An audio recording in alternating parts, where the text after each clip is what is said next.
Looks like Rasmus Hojlund is the big deal at Manchester United, and even the ex-United manager and former legend at the club of Man United has gone ahead, obviously hailed Rasmus Hojlund, and that is Ole Gunnar Solskjaer. So guys, welcome to United Matters channel. How are you guys and where are you watching us from? I go by the names of Rock and David.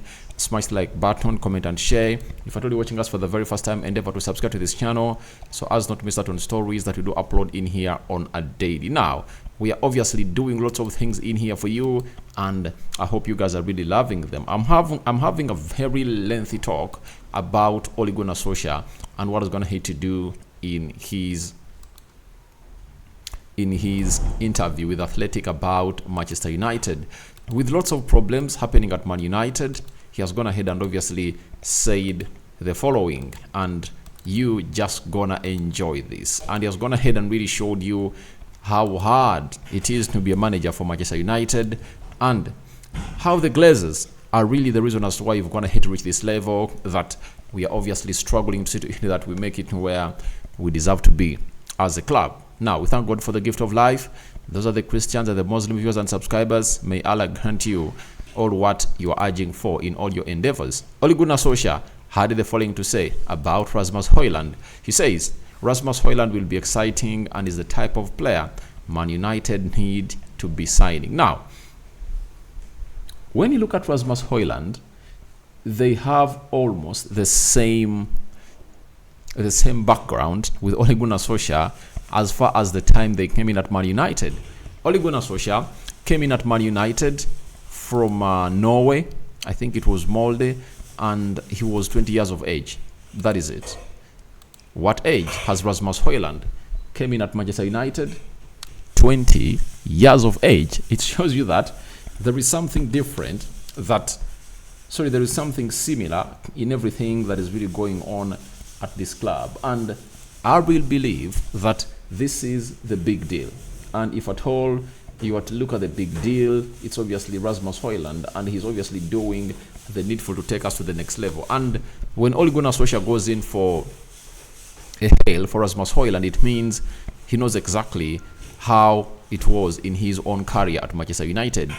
Do you know what it means when they bring you the club that has people like Eric Cantona, Dwight York, and they call Teddy Sheringham, and you are like the fourth striker? Because by then teams used to play a 4-4-2 and they needed 4 strikers because they used to start with 2 strikers, and then they needed to be having more 2 on the bench. So Ole Gunnar Solskjaer came in through to complement Teddy Sheringham, Andy Cole and Dwight York. That was in 1996. He came in at the age of 20, and I'm not surprised that he's obviously going in for what he believes to be the next Ole Gunnar Solskjaer at Man United. The difference is in the height, the style of play, because for Ole Gunnar Solskjaer, he was not all that a flamboyant player, and his holder play was not all that great. But for Rasmus Hojlund, he's strong, he's large, he's fast, he's clinical, and he has some good touch with him onto the ball.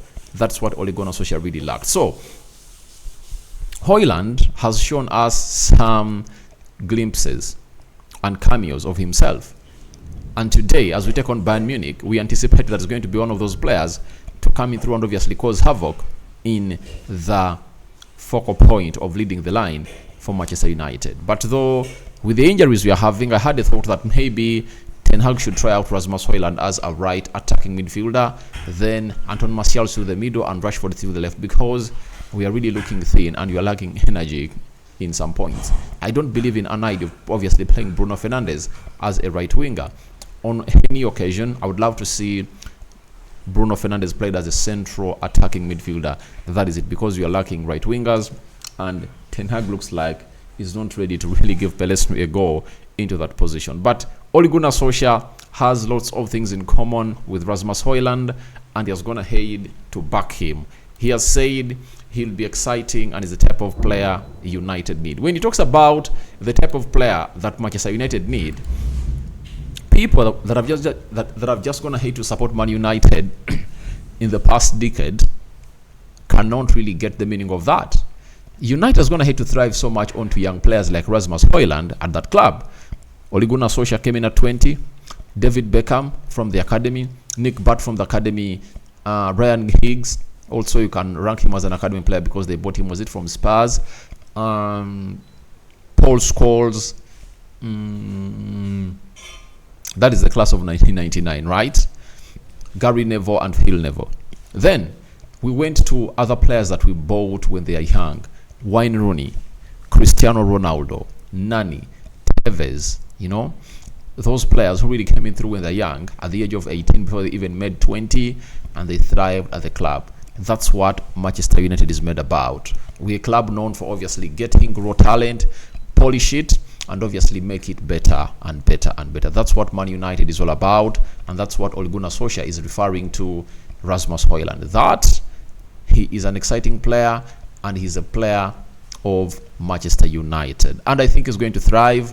People are gonna hate to obviously talk about his 72 million pounds, but I believe in the nick of time he's going to silence them, because he has not gotten chances, and we need to create chances for this young man to obviously thrive on. I also know that he can obviously score from outside the defense box area and obviously do the needful. Now, he has also gone ahead and really shown us the difference between Erik ten Hag and him at Manchester United.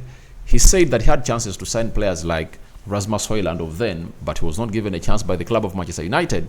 He said, we couldn't buy the players I mentioned to the club, like Erling Haaland, before he made his Salzburg debut.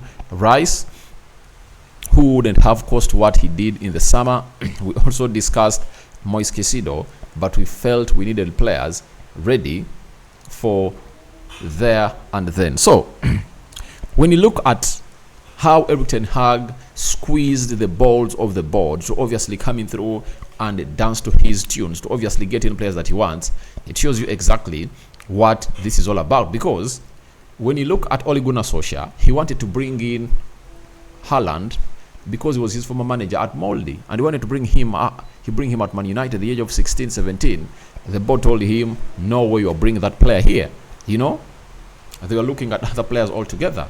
So even Declan Rice was wanted by Ole Gunnar Solskjaer, denied by the board.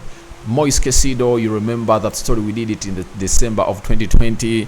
United wanting Caicedo, and obviously things never went on as planned. So it shows you exactly what this team is all about, that you don't really have a lot to decide when it comes to this beautiful game of football. And Ole Gunnar Solskjaer was really squeezed, but it's a decision he took when he was coming to the job. That's why he saw to it that I believe Erik ten Hag is going to have to get a different profile altogether. He's signing in players like Tyrell Malacia, Rasmus Hojlund. Any player that comes at the club of Manchester United is a decision between him and the board, and there is no way a board is going to force a player onto him. But for Ole Gunnar Solskjaer, he was dancing onto what the board wanted, and it shows you the huge difference in management of Manchester United. Then we have a story coming in from Solskjaer again, talking about Cristiano Ronaldo. He says, bringing Cristiano Ronaldo back was a decision that was difficult to turn down, and I felt we had to take it, but it turned out wrong. It felt so right when he signed, and the fans felt that at Newcastle game, when Old Trafford was really rocking. Yeah, the reason that's why I brought back Ronaldo was because he was going at Man City, and we couldn't allow our legend to go obviously and play at Man City. But because the standards of Ole Gunnar Solskjaer were really low as compared to those of Erik ten Hag, that's why Ronaldo really found himself out. And I'd like to throw this statement in.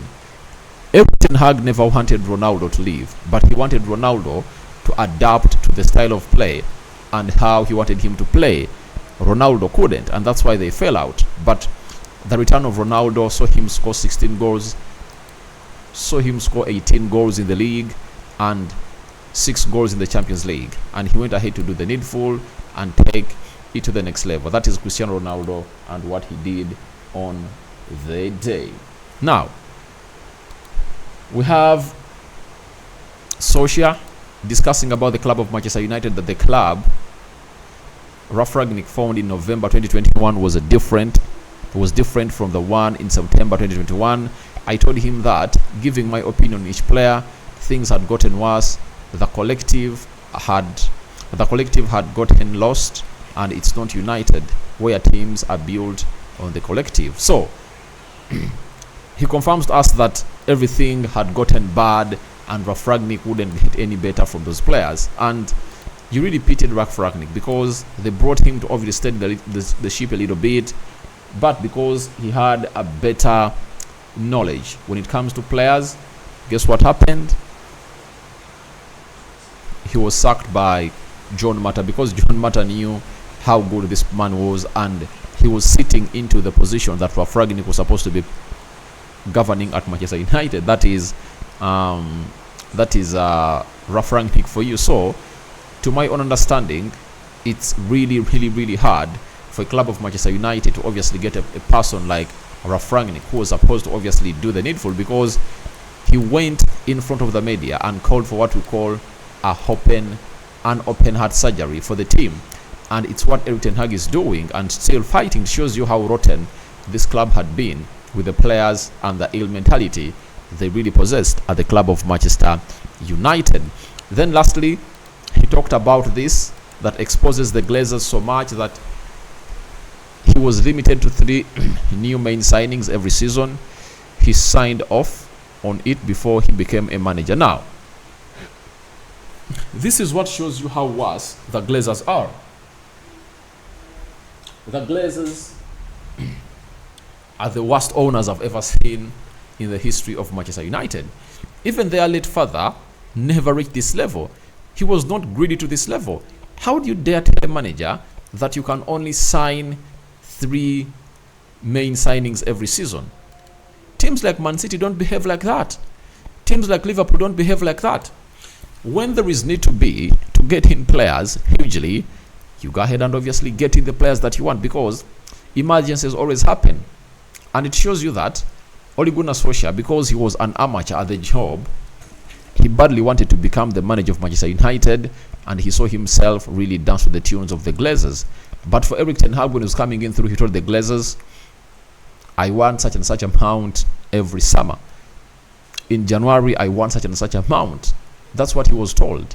And everything is obviously going on as planned. And in the first summer, he brought in Lisandro Martinez, Malacia, Eriksson, Anthony, and Casemiro. Those are 5. Meaning that he's not limited to the number of players brings in. This summer is going to have to sign Onana, Mason Mount, Rasmus Hojlund, Bayendir. There is Sergio Reguilon on loan, Sofian Amrabat on loan. Those are 6 signings in. So it shows you that this manager has been given chance to bring in the players he wants. Even the January transfer window of this year, he brought in what was the goalkeeper called? I've forgotten his name. And he went ahead to bring in another player on loan, Wout Weghorst, and Marcel Sabitzer. That is it. So thank you very much for watching through. Tell me your thoughts about Ole Gunnar Solskjaer backing Rasmus Hojlund to be the big deal of United. What do you make about everything that's going to hit about Ronaldo and very many others? He has gone ahead to hold a very long and lengthy conversation, and I'm going to bring it to you here onto the channel as soon as possible in the next hours. Sancho in the mix, Harry Maguire in the mix, and very many others. I cover you all in the precious blood of Jesus Christ. May the living to God bless you abundantly. Rokan David remains my name. The Muslim viewers and subscribers, Barak Laufikum, and see you in the next 2-3 hours from now.